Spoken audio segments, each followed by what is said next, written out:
There's no feeling more intense than starting over. If you deleted your homework the day before it was due, as I have, or if you left your wallet at home and you have to go back after spending an hour in the commute.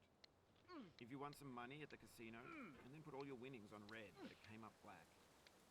If you got your best shirt dry cleaned before a wedding and then immediately dropped food on it. If you won an argument with a friend and then later discovered that they just returned to their original view. Starting over is harder than starting up. If you're not ready for that, like if you've already had a bad day, then what you're about to go through might be too much. Feel free to go away and come back. I'll be here. Alright, thanks for coming with me on this trip. I'll understand if you have to take a break at any point. Just find a safe place to stop and quit the game. And don't worry, I'll save your progress, always. Even your mistakes. This game is a homage to a free game that came out in 2002, titled Sexy Hiking. The author of that game was Jazuo, a mysterious Czech designer who was known at the time as the father of B games. And B games are rough assemblages of found objects. Designers slap them together very quickly and freely, and they're often too rough and unfriendly to gain much of a following. They're built more for the joy of building them than as polished products.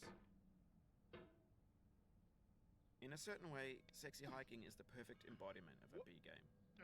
It's built almost entirely out of found and recycled parts, and it's one of the most unusual and unfriendly games of its time.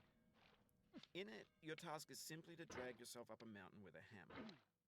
And that act of climbing, in the digital world or in real life, has certain essential properties that give the game its flavor. No amount of forward progress is guaranteed. Some cliffs are too sheer or too slippery. And the player is constantly, unremittingly in danger of falling and losing everything. Anyway, when you start Sexy Hiking, you're standing next to this dead tree that blocks the way to the entire rest of the game. It might take you an hour to get over that tree, and a lot of people never got past it. You prod and you poke at it, exploring the limits of your reach and your strength, trying to find a way up and over. And there's a sense of truth in that lack of compromise.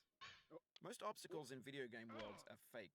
You can be completely confident in your ability to get through them once you have the correct method or the correct equipment or just by spending enough time. In that sense, every pixelated obstacle in Sexy Hiking is real. The obstacles in Sexy Hiking are unyielding, and that makes the game uniquely frustrating.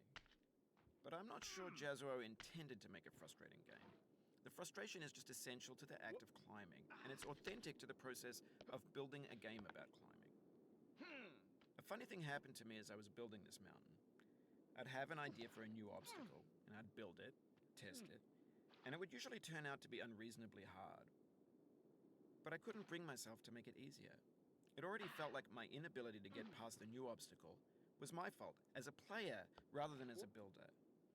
Imaginary mountains build themselves from our efforts to climb them, and it's our repeated attempts to reach the summit that turns those mountains into something real.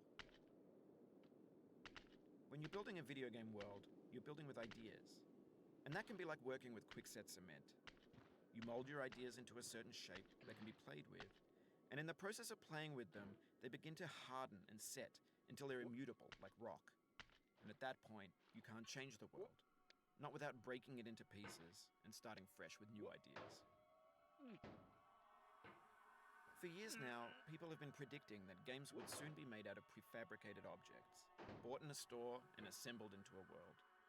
And for the most part, that hasn't happened, because the objects in the stores are trash.